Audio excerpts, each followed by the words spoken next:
오늘 전도서 3장, 전도서 세 번째 시간입니다. 오늘 우리가 읽은 전도서 3장 1절로 22절 말씀은 두 파트로 되어 있죠. 모든 이 천하의 모든 것들이 어떤 때가 있다는 내용인데 1절로 15절까지 그리고 16절부터 22절까지는 모든 일에 또 뭐가 있다니 악이 있고 더불어서 죽음이 있다. 간략하게 요약을 그렇게 전개가 됩니다. 그래서 오늘 이 시간은 다른 것보다도 이 두 가지 내용으로 여러분 모두가 주의 음성을 듣는 시간이 되어지기를 바랍니다. 본문 성경 앞부분은 말씀드린 대로 모든 일에 하나님의 때가 있다 했는데 사실 때나 시간은 굉장히 중요한 일이죠. 본문 기자는 그 때를 그래서 우리가 아멘으로 받아들일 줄 아는 사람이 되라 이렇게 우리가 당부를 하고 있는 말씀이죠. 왜냐하면 하나님의 때를 중심으로 해서 세상이 움직이고 하나님의 때를 중심으로 해서 어떤 한 사람의 장래사가 결정지어지기 때문이죠. 그래서 하나님께서 말하는 때를 우리가 어떤 때나 우리가 아멘으로 수용하고 영접하라는 당부인데 그리하면은 왜냐 아름다운 열매들이 우리의 삶 가운데서 맺혀진다는 말씀인데 세 가지 주문의 말씀입니다. 첫째, 누구에게나 하나님의 때가 주어진다는 것.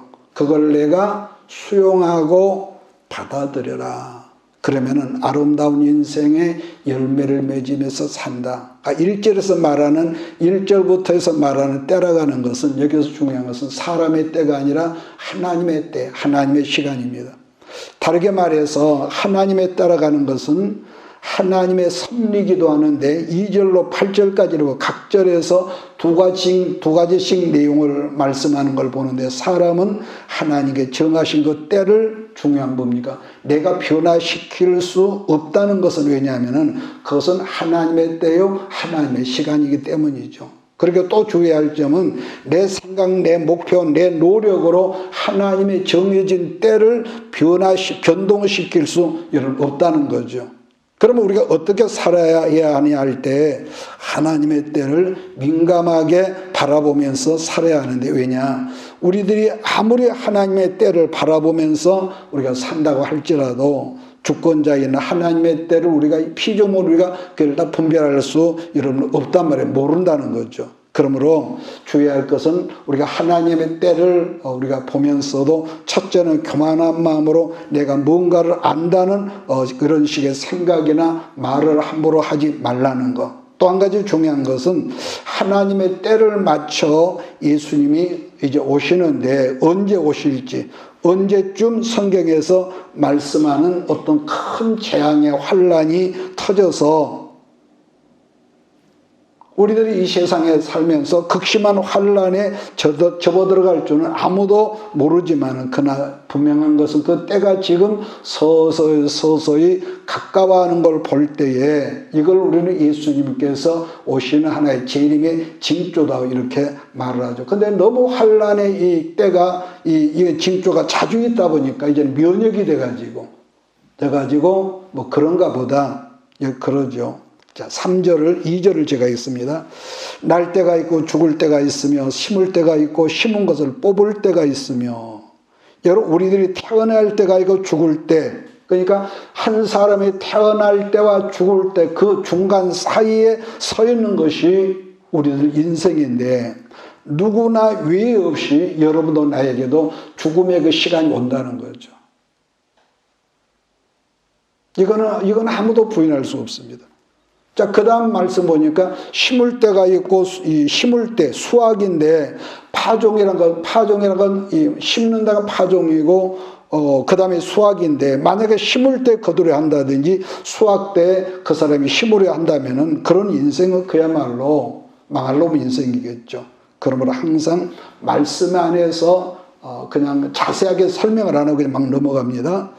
때를 분별하고 나는 지금 어떤 위치에 서 있는가를 하나님의 때를 위해 분별하라는 거. 저는 목회자다 보니까 이런 설교를 할 때가 더러더러 있는데 어렵고 힘들수록 여러분 기도하십시오. 그렇게 말이죠. 근데 실제로 내가 지금까지 살아오면서 그 아주 어려운 어떤 아픔 속에 있었다든지 아니면 환경적으로 너무너무 힘들다 보면은 그냥 한심만 나오지 기도다운 기도가 나오지를 여러분 않더라는 거죠. 그냥 너무 아픈 어떤 고통 가운데 있다 보면은 기도다운 기도가 나올 수 없기 때문에 그래서 그런 과정을 겪으면서 제가 깨닫는 것은 우리가 건강할 때에 기도 생활을 많이 하라는 말을 하게 되다는 것인데 그러므로요. 기도도 오늘 못하면 내일 하지 올해 못하면 내년 하지 그게 아니라 기도도 때가 있어요. 때가. 왜냐? 오늘 내가 살다가 내일 죽을지 어떻게 하냔 말이에요. 근데 이건 우리가 함부로 큰소리 한단 말이에요. 그 다음에 3절을 보면 죽일 때가 있고 치료할 때가 있다 했는데 사도행전 12장 말씀 보면 엄청난 환란의 핍박이 있을 때에 야고보는 예수님의 제자이 첫 번째로 순교를 당했고 베드로는 감옥에서 건져주시는 그 사건이 있었단 말이에요. 그러므로 천편일률적으로 모든 사람에게 적용하는 하나님의 때라가는 것은 같지 않다는 말씀인데 어떤 사람은 그래서 일찍 데려가시고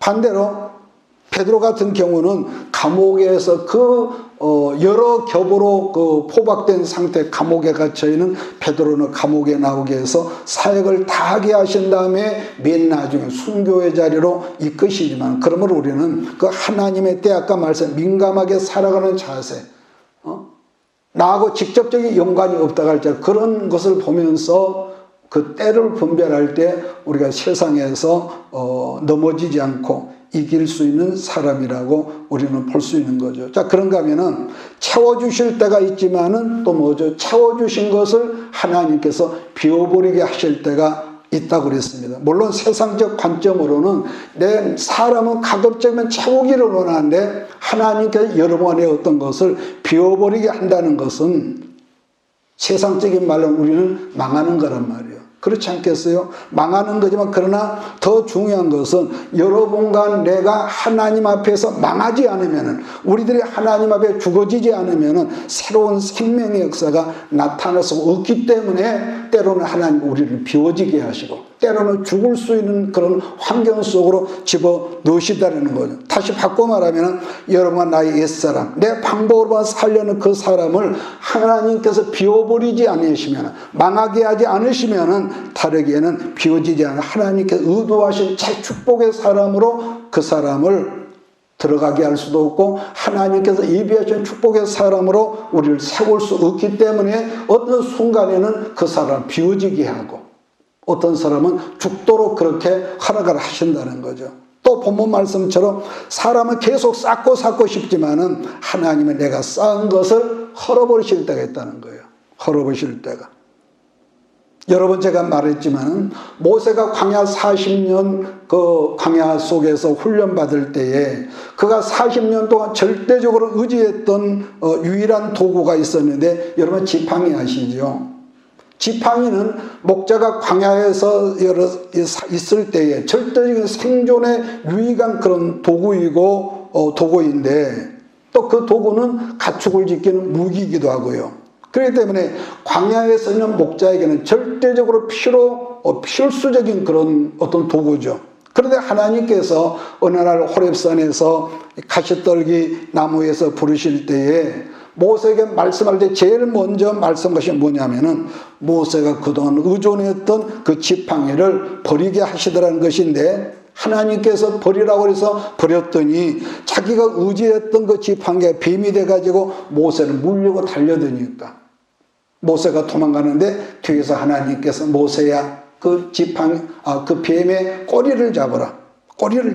그래서 다시 집었는데 그게 뭘 의미하냐면은 똑같은 것도 여러분과 내가 의지하는 것은 결국은 그것이 뱀처럼 여러분과 나를 미혹하고 나를 넘어지게 하는 것이지만 그러나 똑같은 것도 어느 날 하나님께서 내게 허락하시면은 첫째 뭐죠? 나를 살리고 내 주변의 다른 모든 사람을 살리는 능력의 도구가 되어진다는 말씀을 우리는 그 지팡이 사건에서 볼 수가 있습니다. 자, 그 다음에 울 때가 있고 웃을 때가 있다고 그러는데 우리가 웃을 때는 웃어야겠지요.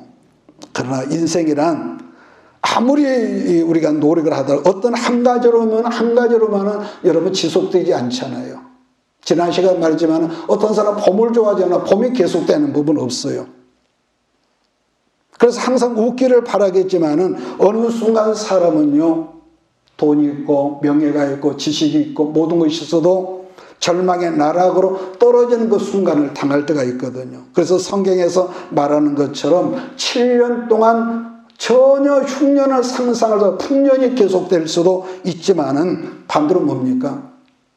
풍년 7년이 끝나니까 7년의 그 풍년을 잊어버릴 만한 그런 큰 흉년이 있다는 말씀인데, 그래서 웃을 때 웃고 울 때 울 줄 아는 지혜가 있어야겠기에 항상 하나님 앞에 겸손하게 자기 생각을 낮추라는 것, 이것을 우리가 의미 있게 생각해야 할 본문인 줄 믿습니다. 또 만약에 어떤 사람이 하나님께서 웃으라고 그랬다, 맨날 웃고 다닌다면은, 또 어떤 사람은 맨날 울고 있다면은 그 사람은 뭐라고 할까? 우리는 미친 사람이라고 그러죠. 중요한 것은 하나님 말씀이 여러분에게 어떤 순간 들려올 때에 자기 생각을 내려놓고 자기가 어떤 고집을 내려놓으면서 말씀을 붙들라는 건데, 근데 우리가 고집을 붙들면서 하나님의 말씀 엇박자로 살려가지 말라는 거예요. 나는 말씀으로 산다고 하면서도 자기 생각을 내려놓지 않은 엇박자. 그래서 우리가 찬송하라, 우리가 찬송하는 것도 하나님을 찬송하는 거지, 내 기분, 내 여건, 나는 기분이 나빠서 지금 찬송 못해, 그것은 헛소리 하는 거죠. 그건 애비하는 자세가 아니란 말이에요. 그래서 찬송할 때 우리가 하나님 앞에 찬송하니까 마음을 다하고 뜻을 다해서 찬송하라는 거. 근데 찬송할 때 엉뚱한 짓을 한다거나 말씀 들을 때 핸드폰을 들여다보고 있다거나 그런 행위가 죄는 아니지만은, 목회자가 볼 때도 엇박자인데 하나님 보실 때 얼마나 엇박자로 보겠냔 말이에요. 너는 그렇게 살아라. 자, 그 다음에 5절 말씀은 돌을 던져버릴 때가 있다고 그래요. 주석을 찾아보니까 이게 무슨 말인고 그랬더니, 옛날에는 전쟁을 할 때에 상대방의 이 병참 지원을 방해할 목적으로 첫째는 우물물을 막아버려요. 왜냐하면 물을 막아버리면 사람들이, 군인들이 생존을 못 하잖아요. 그러나 전쟁이 끝나면은 그 막아버려 우물에 돌을 치우게 했다 했는데 바로 그러한 뜻이라고 주석에는 그렇게 되어 있습니다.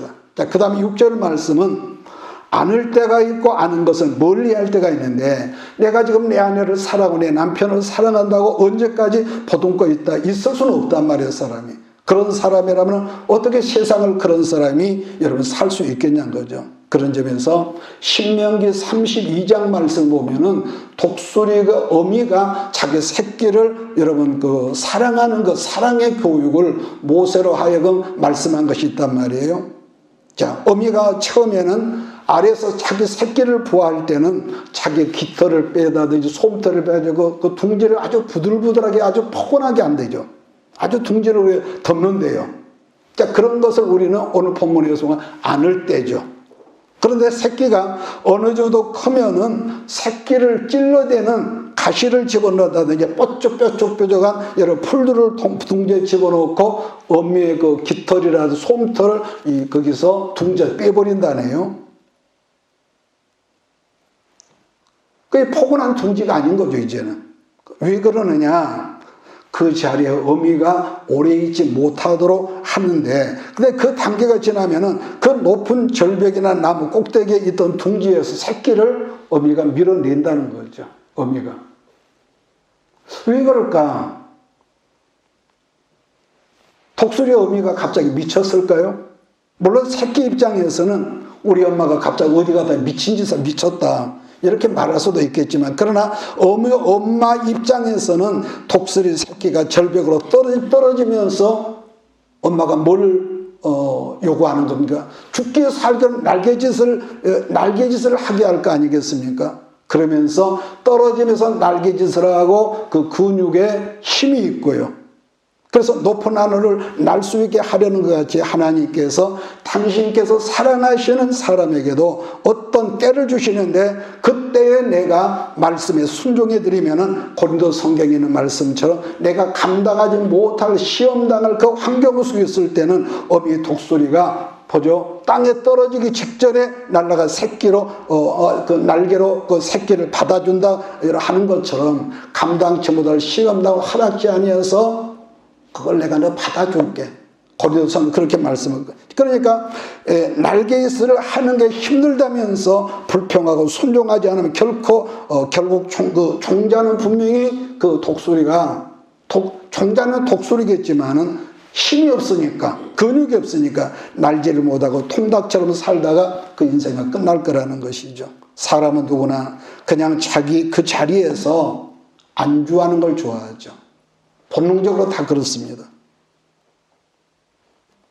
그런데 어느 날 하나님께서 내가 살아가는 환경 가운데 나를 찌르는 과실을 동원한다는 건데, 그것이 우리의 건강일 수도 있고 자녀 문제일 수도 있고 또 경제적인 문제일 수도 있고 인간관계일 수도 있고요. 왜? 안주하지 말고 나를 봐라. 나를 봐라. 결론은 그거거든요. 그러므로 나를 안아주시는 것도 하나님의 사랑이지만은 여러분과 나를 절벽으로 어미가 밀어버리는 독수리 새끼처럼 밀쳐버린 것도 그것은 저주가 아니라 사랑이라는 것. 그런데 우리는 그걸 모르죠. 그걸 모르죠. 그 단계에서 누구를 원망하고 누구를 판단하고 그러죠. 그런 점에서 여러분에게 제가 교회 모시받도록 누차 말했지만은 말씀을 듣고 순종을 할래? 아니면 실컷 얻어맞고 순종할래? 우리는 그냥 아멘하지만은 이건 굉장히 무서운 말입니다. 굉장히 무서운 말이에요. 그 다음에 6절은 찾을 때가 있다 그랬는데, 얼핏 생각하면 돌아온 탕자 생각을 하는데, 어떤 분들은 그 돌아온 탕자 사건을 거룩한 육이라고도 표현을 했습니다만은 어쨌든 분명히 지켜야 할 때가 있고, 내가 애지중지 보듬고 있던 것을 과감하게 버려야 하고 포기할 때가 있다는 것을 전도서 기자는 말씀한다는 거죠. 그런데 우리는 짜치 버릴 것은 붙들고 있고 붙들어야 하는 것은 버리려고 하는 이런 거기에 비극적인 문제가 있고 커질 수 있다는 말씀이 다다는 겁니다. 자, 그 다음 7절은 찢을 때라는 것은 이건 우리 마음을 말하죠. 통회하면서 자복하고, 하나님은 사랑을 하고 사랑을 하는데 나는 왜 자꾸 내 마음속에 미움이 있고 정죄가 있을까요? 그걸 우리가 회개하는 자복을 말하는데, 그래서 우리가 회개하고 자복할 때 그 비워진 마음으로 우리가 주 앞에 또 뭡니까? 헌신할 때가 또 있어야 한다는 거. 한 예로요, 다윗이 밧세바와 범죄한 다음에 아들을 낳거든요. 아들을 낳는데 아들을 낳아놓고 좋아하니까 하나님께서 야, 네가 낳은 아들, 밧세바가 낳은 아들을 내가 죽여버릴 거야. 하나님이 여러분 그랬다, 나단을 통해 그랬단 말이요. 그래, 그 말을 듣고 나서 얼마 있다가 아기가 끙끙대고 아픈데, 그 말을 듣고 이 아버지 다윗이 아기를 살려 금식기도를 하죠. 그런데 결국은 밧세바가 불륜으로 해서 낳은 아들을 여러분 데려가시죠. 그래도 다윗이 계속 기도하고 있으니까 신하들이 수군거리고, 왕이 그러고 있는 걸 따가니까 수군거리를 보고 아이가 어떻게 되니? 죽었습니다. 그러니까 뜻밖의 다윗이 그 말을 듣고 세수하고 여러분 그 밥을 차려서 먹는 그 내용이 있단 말이에요. 그 이유가 뭐냐 그랬더니, 아이가 죽지 않았을 때는 내가 기도하고 매달려 하나님이 혹시 살려줄 가능성이 있지만은 이제 그 아이를 하나님께 데려가셨는데 내가 어떻게 하겠니? 그러면서 식사를 했다는 우리가 말씀을 보는 것이죠. 자, 그런 점은 다윗은요, 하나님의 때에 굉장히 민감했던 사람이구나. 우리가 이걸 또 우리가 보는 거죠. 그래서 성경은 지금 계속 그 때에 대해서 말씀하는데, 중요한 것은 우리가 때에 대해서 억지가 되지 않고 하나님께 말씀한 그 때를 자연스럽게 우리가 수용하고, 하나님 나는 이해가 안 되지만은 나는 아멘으로 그 때를 나는 받아들이겠어. 이 수용하는 자세를 할 줄 알아는 것. 자, 2절로 8절을 우리가 같이 읽겠습니다. 2절 8절입니다. 시작. 날 때가 있고 죽을 때가 있으며, 심을 때가 있고 심은 것을 뽑을 때가 있으며, 죽일 때가 있고 치료할 때가 있으며, 헐 때가 있고 세울 때가 있으며, 울 때가 있고 웃을 때가 있으며, 슬퍼할 때가 있고 춤출 때가 있으며, 돌을 던져버릴 때가 있고 돌을 거둘 때가 있으며, 안을 때가 있고 않는 일을 멀리할 때가 있으며, 찾을 때가 있고 잃을 때가 있으며, 지킬 때가 있고 버릴 때가 있으며, 찢을 때가 있고 꿰맬 때가 있으며, 잠잠할 때가 있고 말할 때가 있으며, 사랑할 때가 있고 미워할 때가 있으며, 전쟁할 때가 있고 평화할 때가 있느니라. 그 다음 9절부터는 일하는 사람의 수고에 대한 말씀이거든요. 간단히 말해서 내가 수고를 엄청나게 한다고 해서 하나님의 뜻이 바꿔질 수는 없다는 거죠. 보편적으로 사람들은 내가 정말로 애쓰고 땀 흘리고 수고를 하면은 발버둥을 치면은 하나님의 뜻이 바꿔진다고 생각하지만 사실 그것은 자기 욕심이 자기 욕망이죠. 특히 10절을 보면은 노고란 말씀이 있는데요. 노고. 근데 이 노고란 말의 본 뜻은 여인이 아기를 낳을 때 그 당하는 상고, 산통이라는 게 말의 뜻하고 같은 뜻인데, 그렇다면은 하나님께서 우리에게 원치 않은 노고를 주신 이유가 여러분 뭐냐는 거죠. 노고를 주신 이유가 뭐냐? 여러분 어딜 가든지 똑같은 예수님의 분위기로 막 뜨겁게 불로 그게 나쁘다는 거 아닙니다. 불로 우리 성령은 불이 있으니까. 그런데 분위기로 신앙하는 사람들이 꼭 있는데 분위기나 감성지향적인 이 신앙은요, 같은 말씀도 뭐가 있는지 아세요? 생각하는 그 말씀에 고민이 없습니다. 내 기분에 맞으면 아멘, 아니면 입도 뻥긋 안 하는 그런 경우가 있죠. 그러나 우리가 말씀을 듣고 생각하고 말씀이 아픔으로 닿을 때 고민하면은 어느 순간 그 말씀이 내 안에서 이해가 되고 해석이 되는 거죠. 해석이 돼. 가끔 우리가 읽은 말씀 중에 시편 119편 71절 여러분 기억하시죠? 거기서 우리가 발견하는 거지만은 사실 어떤 사람도 말로만 들었던 그 아픈 시험에 험한 시험의 구렁텅이에 빠지지 않으면은요, 사람은요 이렇게 말 나도 자기를 발견하지 못할 뿐만 아니라 내가 지금 어디에 서 있는지 우리는 분별하지를 못합니다. 따라서 누구나 고난의 자리에 들었을 때야 자기가 누구란 걸 생각을 하고 나는 어디서 와서 뭐 때문에 살아야 할 이유가 뭐며 나는 무엇을 하다가 어디로 가야 하는지 그 자기를 발견하고 거기서 해석이 가능하다는 말씀이기 때문에 평소 말씀이 들려오는 그런 자세가 굉장히 중요한 거예요. 말씀이 들려오는 자세가. 아까 제가 언급했지만 흔히 나한테 맞으면은 아멘하고 내 생각에 맞지 않은 듣는둥마는 한다면은 성경에도 뭐랍니까? 너도 내 말을 안 들었지. 네가 나한테 부르짖을 때 봐라. 나도 너를 듣지 않을 거야. 여러분 그런 성경 말씀이 있죠. 여러분 그래서 위장이 이 장 기능이 약한 사람은 여러분 아무리 좋은 음식을 먹어도요 흡수가 되지 않고 배설이 되기 때문에 항상 골골하죠. 그런 사람들은. 그런 것처럼 말씀을 우리가 들어도 내 삶 속에 기도하는 거, 내 삶 속에 코란 데가 없고 아까 그러죠. 기분, 감정주의로 살아가는 사람. 흡수가 되지 않으면 상감에 당하는 어떤 문제들이 해석이 되지 않고 꼭 사람, 수평적인 관점 누구를 원망하고 너 때문에 그랬다. 부부간에도 꼭 이런 해답이 나오는 거죠. 그러면 늘 오해하게 되고 원망하다 보면 그 사건으로 말미암는 하나님의 뜻, 그러니까 어떤 일이 내게 있을 때 그 사건이 하나님 말씀으로 해석이 되지 않고 결국 근시안적 사고 속에서 관계가 삐뚤어진다는 것. 아니 여러분이 어딜 가서 이 다음에 아주 탁월한 어떤 분의 어떤 메시지를 들었다 갑시다. 그럴지라도 그 말씀을 우리가 듣기는 좋았을지라도 지금 말한 대로 내게서 해석이 되지 않으면은 좋은 만큼 해석이 되어 설사해버리면은요, 그게 무슨 소용이 있겠습니까? 그래서 말씀도 사건도 해석이 되어야 진정한 내 것이 되고, 해석이 되어야 내 인생의 행로에 여러분 자양분이 된다는 그런 말씀인데, 자, 그러면은 그랬을 때에 여러분에게 그 비로소 하나님의 음성이 그럴 때 들려올 줄 나는 믿습니다. 해석이 안 되면은 자꾸 원망만 되고, 여러분 그러거든요. 그래서 여러분 성경에서 광야란 말은요 원어상에는 미드바라는 뜻이에요. 미드바.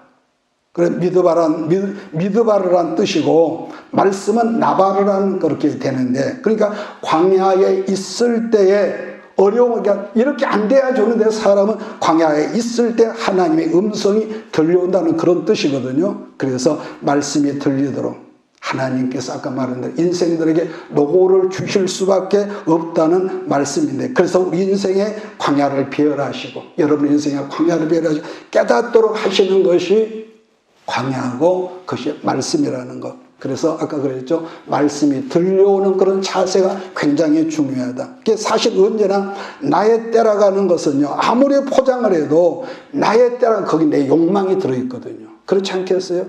내 욕망이 들어있어요. 그러다 보니까 언제나 우리 하나님께 나를 향하신 그때는 내 때는 이렇게 지연될까? 왜 때는 내 때는 이럴까? 지연을 당하는 것처럼 차별되는 것 같고요.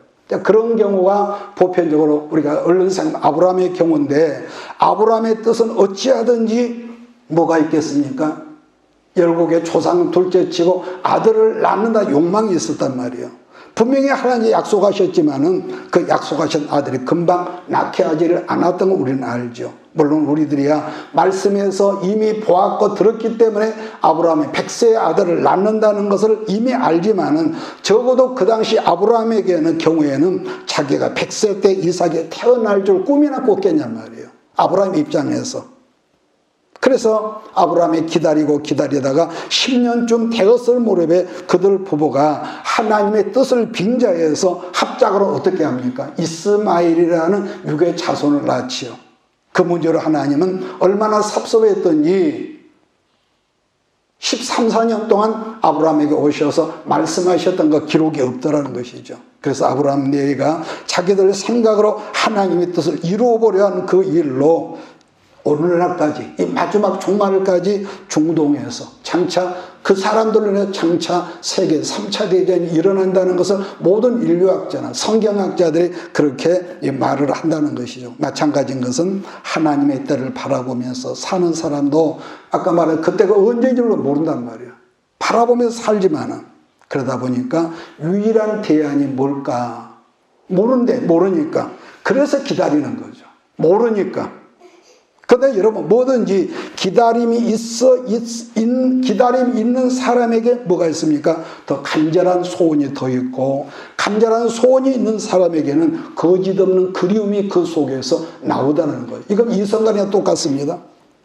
우리 아이들도 부모가 사랑스럽다며 자기 새끼가 자기 새끼인데 사랑스럽지 않은 그 부모가 어디 있겠습니까마는 아이들 요구에 즉각 부모가 사랑한다 응답해 주면은 우리 아이는 저절로 뭐가 있죠? 감사를 모르고 버리장머리 없어지고 감사도 모르고 지 혼자 태어나서 지 혼자 큰 줄 알고 주제 파악도 못할 뿐더러 너무너무 아나무인격으로 사는 거예요. 그러니까 오늘날 이 교육이라는 것이 아나무인으로 이렇게 이 부모가 키우는 거예요. 학교는 뭐 두말할 것도 없고 인간관계인 이성간 문제도 여러분 그렇습니다.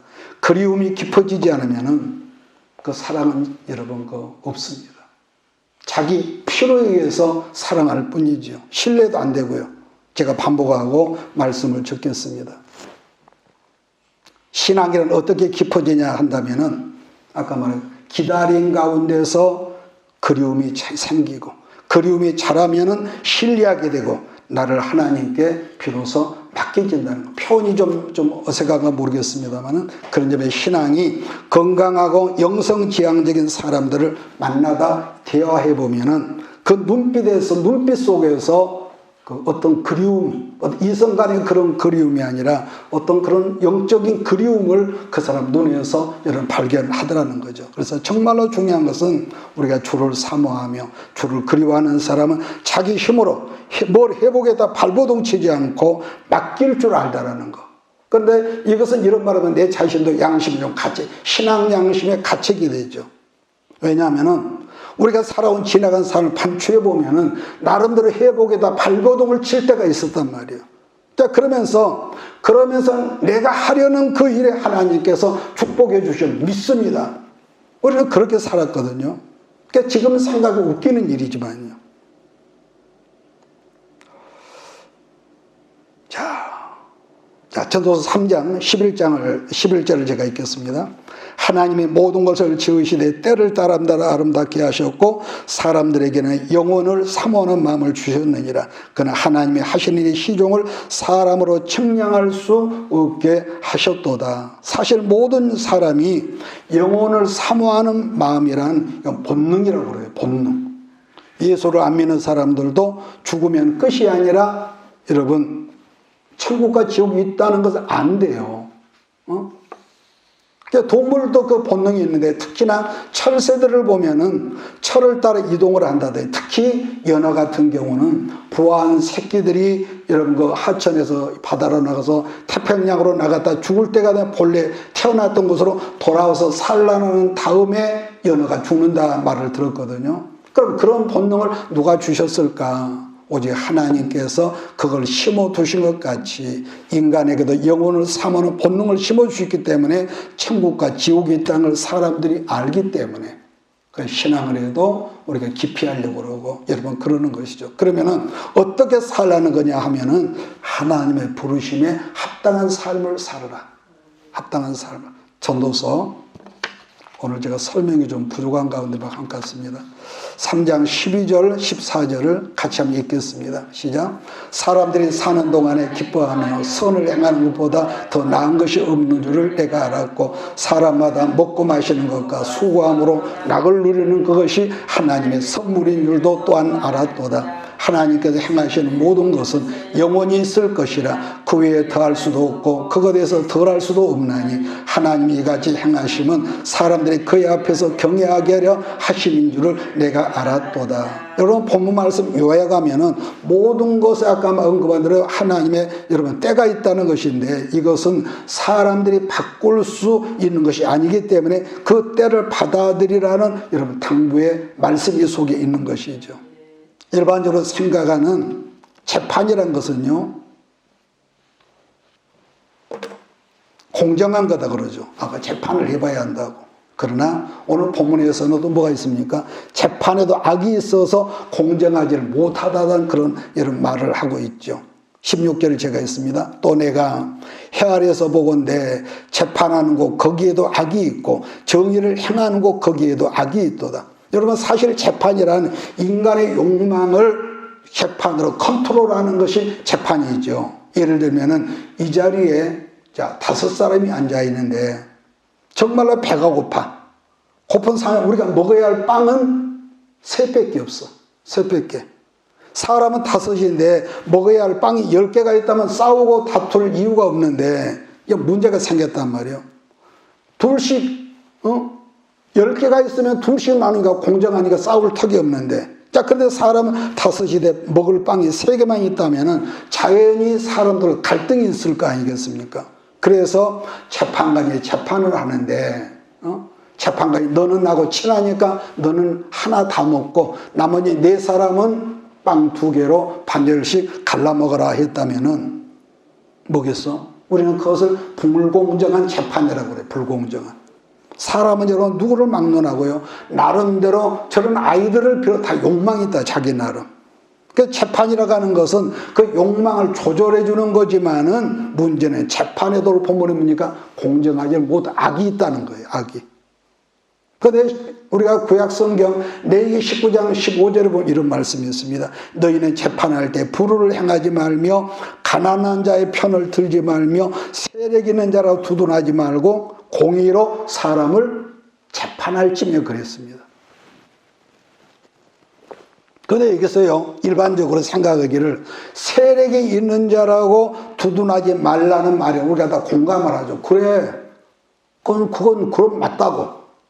근데 진짜 재판의 문제는 가난하다고 편을 들어주지 말라. 이건 누가 했던 말이에요? 하나님께서 말씀한 거거든요. 저 사람이 가난하니까 아니 저 사람이 어떤 그 색깔 사상이 나하고 너무 닮았으니까 편들어 준다는 것은 이건 진짜 불공정하다는 거죠. 그래서 공정이라는 말이 정말로 중요한 것은 너희 중에 억울한 사람이 없게라는 말씀인데 왜냐하면 그래야만 법이 바로 설 수 있으니까요. 이게 공정이거든요. 그런 점에서 성경을 보면은 법정 용어로요 사법적 정의라는 말이 있고 두 번째 회복적 정의라는 말이 있습니다. 자, 이걸 간단히 제가 설명하면 가난한 어떤 아버지가 우리 아이에게 좀 장난감을 사주고 싶었는데 막상 사주려면 돈이 없는 거야. 그래서 어쩔 수 없이 눈치껏 이걸 슬쩍 훔쳤네. 훔치고 돈에 이게 들켰단 말이야. 그래서 구속에 대해서 처벌을 지금 받고 재판을 받는데 재판 판결을 내린 경우 재판관이 재판 판결 당신은 10달, 뭐 한 달, 이거 재판 판결인데 이런 경우를 사법적 정의라고 말하지만 그 대신에 재판관이 그 집 아이가 불쌍할 거 아니에요. 그래서 재판관이 그 아이를 돌보아주는 것을 회복적 정의, 회복적 정의 이렇게 말을 하는 것을 원문에 보니까 이것을 뭐라 하냐, 세다카라고 그래. 세다카. 여러분 지금도 이스라엘에서는요 전통적으로 아이가 남자든 여자든지 8개월이 넘어가면은 식탁 곁에 조그마한 우리나라 그 돼지 저금통처럼 저금통이 하나가 있는데 그 아이로 하여금 얼마든지 간에 뭐 밥을 먹기 전에 그 통에 여러분 돈을 넣게 한대요. 이건 아주 전통적이래. 그러니까 일종의 구제나 성경법을 어려서부터 부모가 가르친다는 것이, 문제는 그 저금통 이름이 세다카라고 되어 있어요. 참 희한하죠. 마찬가지로 우리들도 우리 아이들이 어렸을 때부터 가난한 사람을 도와야 하는 구제헌금, 또 성교헌금을 가르치는 여러분 부모에게를 부탁하는 것은, 왜냐, 우리 아이들이 세다카를 배우지 못하면은 어떻습니까? 공부는 많이 하고 지식은 많은데 이 어려서도 세다카를 배우지 못하면 자칫 뭐죠? 그 아이가 똑똑한 것만큼 자칫 피도 눈물도 모르는 사법적 정의밖에 모를 수 있는 그런 사람으로 부모가 기를 수도 있기 때문에 어려서부터 노인들을, 어른들을 공경하는 법을 찾고 부모가 할 수 있지만은 아무개야 옆에 할머니 갖다 드려라, 아주머니 갖다 드리니까 자꾸 이렇게 갖다 드리는 훈련을 하고. 그러므로요, 사랑은 언제나 두 가지. 말씀을 끝내겠습니다. 사랑은 몇 가지요? 두 가지예요. 안아주는 것도 분명히 사랑입니다. 안아줘. 나 같은 경우는 이걸 못했어. 이걸 안아주는 걸 못해. 우리 아이들 안아주는 것도 사랑이지만 반면에 엄마 아빠가 무서운 햇소리로 아이를 한 번씩 때려주는 것도, 요즘은 아이를 뭐 기죽인다고 그걸 질사하지만 아니요. 성경은 분명히 아이를 체벌하라고 그랬습니다. 그것도 사랑이라는 것. 이걸 다르게 말하면은 뭡니까? 은혜와 진리. 다르게 말하면은 사랑과 공의라고 말하죠. 세상은 아무리 노력을 해도 새로운 대통령이 나오지만은 여전히 새 사람이 바뀌어도 한계가 있고요. 불공정이 또 있을 것입니다. 지금 아무리 자기들이 큰 소리하고 미사이고를 동원하지만요. 그렇기 때문에 세상은 언제나 법으로는 아무리 노래 한계를 느낄 수밖에 없다. 반면에 사랑이 있으면은 뭐죠? 그 한계를 초월할 수 있는 것이 바로 여러분 사랑이 있죠. 그게 바로 십자가고요. 그래서 여러분이 세상에 없는 큰 부자가 됐다고. 부자라고 그래서 부재를 선교를 많이 하고 한다 할지라도 여전히 가난한 사람이 우리 주변에 있을 수밖에 없거든요. 어떤 한계가 있으니까. 다르게는 전능하신 우리 하나님 예수님이 이 땅에 오셔서 3년 반 동안 전도를 하셨지만서도 여전히 믿는 사람보다 믿지 않은 불신자가 더 많았다는 걸 성경은 말씀합니다. 그렇기 때문에 우리 이 세상 끝나는 그날까지 말씀 앞에 순종하는 사람, 하나님이 기뻐하시는 사명자로 살아야 할 의무가 있고 책임이 있다는 것을 여러분 잊지 말기를 주의로 축복합니다. 그러나 우리가 아무리 잘 살았다 할지라도 최종적인 심판은 누가 합니까? 우리 하나님께서 하시죠. 우리 하나님께서. 모든 걸 다 아시는 하나님께서. 자, 17절로 18절 말씀을 보고 마치겠습니다. 시작. 내가 내 마음속으로 이르기를 의인과 악인을 하나님이 심판하시리니 이는 모든 소망과 일과 모든 행사에 때가 있음이라 하였으며 하였으며 내가 내 마음속으로 이르기를 인생들의 일에 대하여 하나님이 그들을 시험하시리니 그들의 자기가 짐승과 다름이 없는 줄을 깨닫게 하려 하심이라 하였노라. 그런 점에서 생각해 보면 옛날 톨스토이가 쓴 그 작품 속에서 했던 말이 맞는 것 같아요. 톨스토이가 어떤 말을 했냐면은 내게 가장 중요한 사람이 누구냐? 첫 번째입니다. 내게 가장 중요한 사람은 뭐야? 한번 생각을 해보세요. 그 다음에 내게 가장 중요한 때가 언제냐? 세 번째, 내게 있어서 가장 중요한 일이 뭐냐? 해답이 나왔습니까? 그랬을 때에 가장 중요한 사람은 지금 내 앞에 있는 당신이고 이해하십니까? 지금 내 앞에 있는 사람이고, 두 번째로 가장 중요한 때는 언제냐 그러면은 바로 지금이에요. 지금이 없는 사람은 내일이 없어.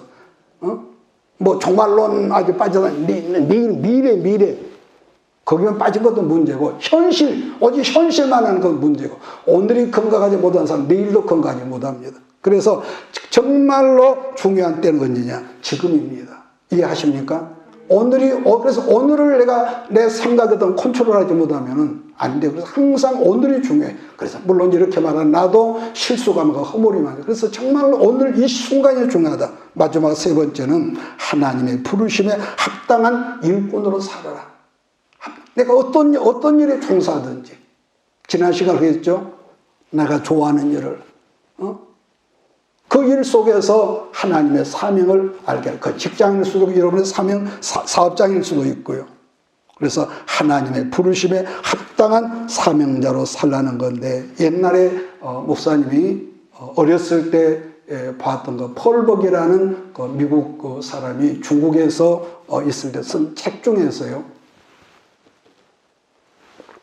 제인에어라는 여러분 그 소설이 있습니다. 그분이 그 책을 읽은 지가 벌써 50년이 훨씬 지나가요. 그런데 이 말이 갑자기 생각에는 뭐냐면은, 그분 책에서 내가 지금 가오를 범하는가 싶으면 반드시 후회를 두려워하라. 참 의미가 있죠. 어떻게 이 말을 내가 잊어버리지 않는가 모르겠어. 내가 지금 가오를 범하는가 싶으면 반드시 후회를 두려워하라고 그랬습니다. 여러분, 그래서 우리가 단 한 번만 살아가는 이 여분이 없는, 스피아가 없는 우리 인생 가운데서 늘 말씀 가운데서 여러분 살고, 기도로 살고, 가정에서도 기도하고, 그래서 우리가 입으로만 코람되고가 아니라 늘 코람되어 하나님을 느끼며 살 수 있고, 걸어가면서, 대화하면서, 일하면서, 이런 말씀이 여러분을 주장하는 그런 후회함이 없는 여러분 되기를 바랍니다. 그래서 늘 당부하지만은 이 감정지향적인 신앙을 하지 마라. 분위기로 하지 마라. 물론 사람이기 때문에 그걸 전혀 안 할 수는 없겠죠. 그렇기 때문에 항상 그보다도 한 걸음 나가서, 초보적인 것은 이해가 되지만 늘 말씀 안에서 기도하면서, 그래서 어떤 사건이 생겨 그걸 자체를 불쾌하게만 생각하지 말고, 이 사건을 통해서 하나님께 내게 뭘 지금 요구하시는가. 분명히 저 사람이 나한테 하는 말은 내가 합당치 않아. 불쾌, 기분 나빠. 그것만 생각하지 말고, 이 사건을 통해서 하나님께 내게 요구하신 거, 나를 깨닫게 무엇인가. 이렇게 좀 차원이 있는 우리가 신앙에 대해서 여러분의 신앙이 더 깊어지고, 여러분의 그릇이 넓어져서, 결국에는 뭐죠? 우리가 예수를 아무리 잘 믿어도요, 결국 사람을 포용하는 겁니다. 제 말 이해하십니까? 여러분, 결국은 이거예요. 내가 예수를 잘 믿으니까 천사가 되는 것도 아니고, 결국은 그렇습니다. 성령 충만하고 말씀 충만한 것은요, 옛날에 난 좁쌀이었는데 어쩔 때 확 이렇게 올라오죠. 좁쌀이다 보면 나도 이렇게 말하다. 그런데 그걸 내가 수용하고 포용하고, 그래서 지금 말한 대로 이 사건 속에 하나님께 내가 뭘 요구하시는 걸까 이러면서 결국 사람들을 보듬어지고, 옛날에는 자존심 상해서 확 멱살을 흔들고 잡지만은, 주님 감사합니다. 기분 나빠서 이게 막 찌개가 속에서 끓어오는데도 불구하고 하나님 감사합니다. 물론 이렇게 말하면 나도 처음에는 잘 안 됐습니다. 물론 지금도 가끔 우리 가정에서 왕왕왕왕 진돗기전 할 때가 있습니다. 그럼에도 또 내가 생각을 하죠. 여러분 안에서 말씀이 주장하는 한 주간 되기를 예수 이름으로 축복합니다. 내가 너와 항상 함께 하리라. 내가 너를 지키리.